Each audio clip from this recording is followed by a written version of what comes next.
So in the packet tracer environment, it allows you to set up limited configuration criteria in a GUI. And you can apply useful labels to guide your process. So what are we talking about there? Let's take a look at Packet Tracer real quick. When you open up Packet Tracer, you're going to be dragging 2 routers, 2 switches, and a set of PCs, and building 2 different local area networks. And when you try to ping from one PC to another, it won't work. So you have to connect the 2 routers together and set up routes. And in the video, you see a setup where there's already router 0 and router 1 in place. So if we grab a 2911 router here, just as an example, and that's router 0. And then I grab another 2911 here. It's helpful to put labels nearby. Those are basically notes. And so it's really helpful to set the stage to put some notes down as you're going. So on this side, we're going to have a 192.168 dot something. And what you're supposed to do for the solution is look up your specific assignment. Does everybody know what I'm talking about for that?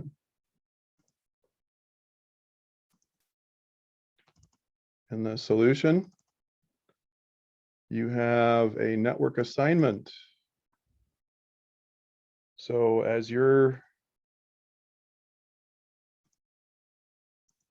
working up your solution in Packet Tracer, each of you are supposed to use a specific set of subnets. So the network across the top of the screen is the network between the routers, the 10.10.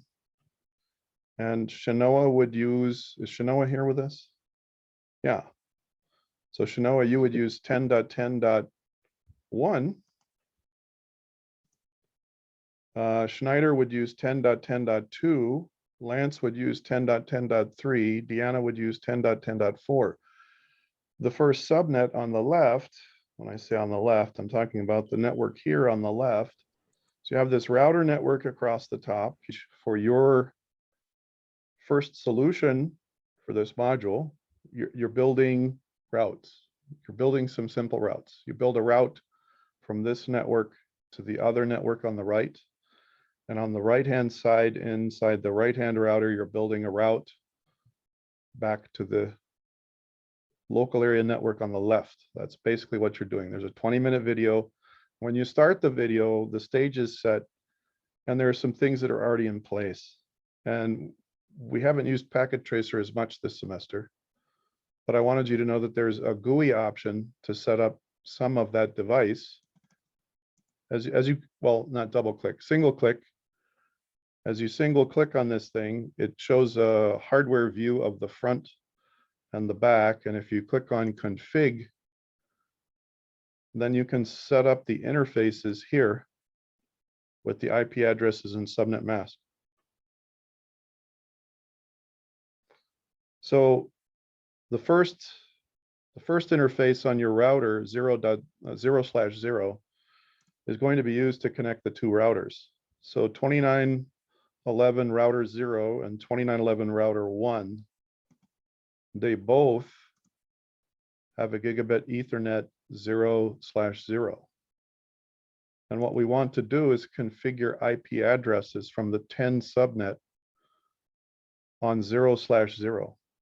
So you can use commands, you can use the CLI, and if you watch some of the videos and walk through some of the quick lessons in Net Academy for Cisco, you all have logins for Net Academy that shows you how to do that with the command line here.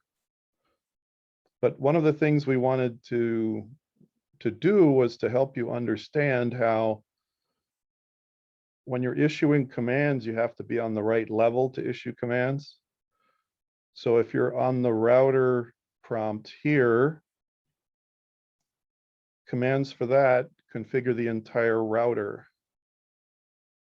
If you specify from there that you want to start configuring something, enter the command configure terminal, and that shifts the gear so that you're at the config prompt. And then you say, okay, I want to use interface gigabit 0/0. And then you issue commands. When you issue commands, then what happens is that those commands pertain to that interface. So you have to keep an eye out for the prompt. And this might be something that may or may not be readily apparent in the video, but I wanted to fill in some blanks for the solution so you'd understand a little bit more. So you can work within the CLI just by clicking this, or you can configure graphically the different, interfaces. One of the things a router has to have in review from Wednesday, a router has to have more than one network interface. So unlike other devices, most devices, you don't want to connect more than one interface at a time. That's called being multi-homed. But routers are intentionally designed to have more than one connection because you have to just make decisions between this network and the next network or more. And so it often helps to put a note down, right? Place a note here, like which network you're doing. And let's see, who was it we said was doing the first network, first assignment? All right, so Shinoa is using 10.10.1.0 and 192.168.1 and 172.16.1. Schneider is going to use .2, Lance is going to use .3. So Shinoa would do something like, she would put a note down here. Yeah, and once you put the note down, you can't take it back. So that's the other problem. Excuse me. Yes. So I can't really go second because I gotta go use the bathroom real quick. Okay. Well, you can just take care of business without, but thank you for letting us know.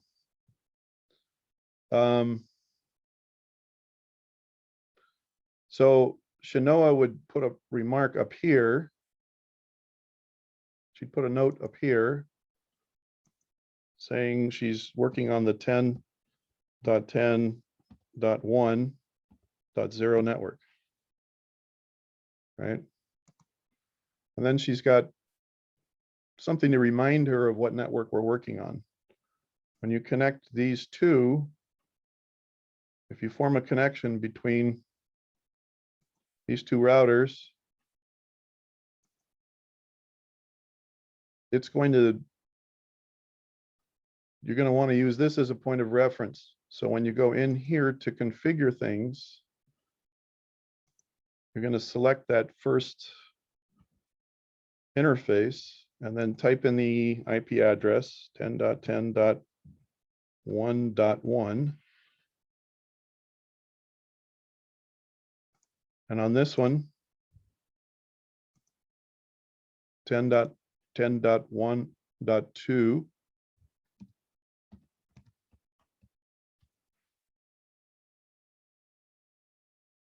Oh, you want to include the subnet mask. So it's not going to work unless you have a subnet mask. So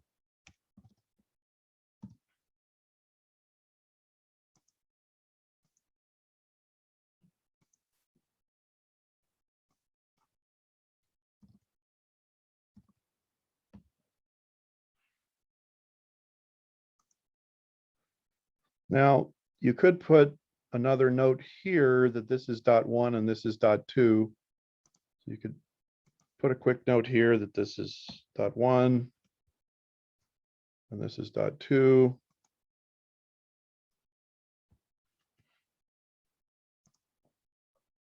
And then that way you have these points of references. That's That's how I set the stage for what you see when you start watching the video.